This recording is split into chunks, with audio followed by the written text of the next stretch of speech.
genocide in Nigeria. Yeah. Why do we lie so much? Why do we reject reality?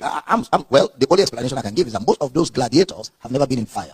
They've never been in the heat of the situation. I grew up in northern Nigeria. I have escaped so many. I have seen so many. I've been there. In fact, when I was the national president of PFN Youth nationwide, there was a mass killing of Christians in Jos and burning of churches. I had to move a lot of leaders of the youth to Jos. In fact, I remember there was a guy who was in charge of the Can Youth Wing by the name of Pastor Henry. Pastor Henry went to Jos together with me, and we went to the hospital, the Plateau General Hospital or Teaching Hospital, and we went from bed to bed, from ward to ward, visiting those sick people and giving them money and whatever we could give them as at that time. So for somebody to say it's because he has not been in the heat of the fire. In fact, I remember back in ABU's area, 1986, 87, thereabout, during the crisis, one of those crises, there was a council president of the Assemblies of God, National Student Campus Ministries president. His name was Brother Omenka. When the crisis broke out and all the students started running helter-skelter and the Muslim boys started killing the Christians, when he saw the danger outside, he ran back to his roommate seeking shelter. His roommate was a Muslim.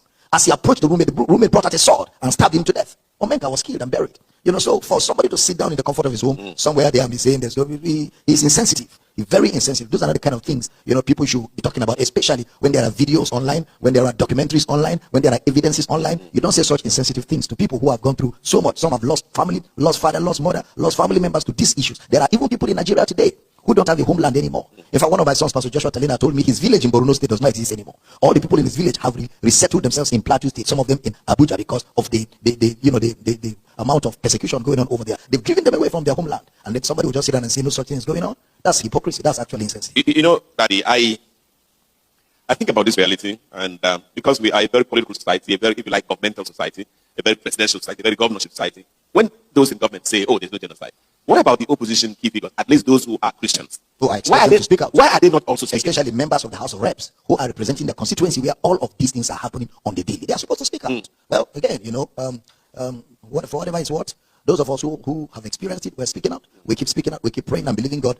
that things will be arrested in this nation. Yeah, but beyond those who are in government, because whether you are in the House of Reps or Senate or House of Assembly, even when you're local government, you're still in government in some sense. Yes. So sometimes you want to preserve your political party, you don't want to preserve where you are. But what about those who are not in government? Key opposition figures. Exactly. Why are they not speaking? I don't know. Who are Christians? Yes, but some of them think if they speak, they will not get jobs and contracts. If the country goes ablaze today, even that your little money that you're protecting will nowhere to be found. That's the truth of the Absolutely. matter, And then the greatest worry is that we hope that this silence, this acquiescence in some sense, does not discourage whoever wants to help Nigeria from helping Nigeria. Oh, very true. Very true. Even though it sounds weak.